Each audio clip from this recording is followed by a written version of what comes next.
पंतप्रधान सडक योजनेमध्ये सुद्धा माणिकराव गावीसाहेब असताना नर्मदा काठपर्यंत अनेक रस्ते अगदी टॉपोटॉप असे आणि डोंगराळ भाग आहे, रस्ते राहत नाही, परंतु फॉरेस्टचं क्लिअरन्स घेण्यापासून सगळी कामं माणिकराव गावीसाहेबांना मी सांगत गेलो, त्यांनी मंजुरी आणून दिली. हजारो कोटीची कामं आम्ही केली, नाही असं नाही.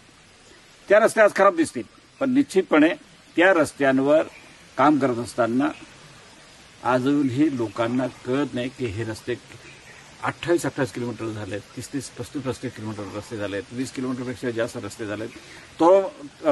तोरंबा खडकी झापी हा जो रस्ता आहे जवळजवळ 59 कोटीचा रस्ता आहे. नंतर दुसरा रस्ता जो आहे तोरंबा सिंधीदिगर लेखडा हा एक रस्ता आहे. असे अनेक रस्ते आहेत. आणि आत्ताही तुम्ही जर पाहिलं अक्कलकुवा दाप मोलगी हा रस्ता किती सुंदर आहे, पण त्या रस्त्याने जाणारे पोरं सुद्धा विचारतात की केसी पाडवीने काय केलं. त्याच रस्त्याने आणि पुढारी या जिल्ह्यामधले अनेक नेते केसी पाडवीने 35 वर्षात काय केलं, पण त्याच रस्त्याने जाताना बोलतात. आणि अगदी आता तुम्हाला जर पाहायचंच असेल, माझं अगदी 6व्यांदा निवडल्यानंतर मी अधिकाऱ्यांना विनंती केली, मला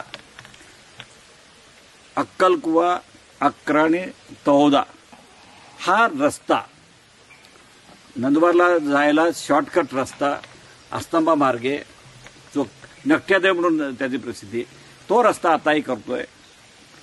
खतरनाक खडक आहे, खडक तोडून तो रस्ता बनवला जातोय. तो ऐतिहासिक असा रस्ता आहे आणि निश्चितपणे त्या रस्त्याने दोन्ही 3 तालुक्यामधला संपर्क वाढणार आहे. आणि नंदुरबारला धडगाव अक्कलकुव्यामधला माणूस, पहाडातला आणि तळोद्यातला सुद्धा माणूस सहजपणे धडगावला आपल्या नंदुरबारला जाणार आहे. नंदुरबारला ऑफिसचं काम करून परत घरी जेवायला येणार आहे.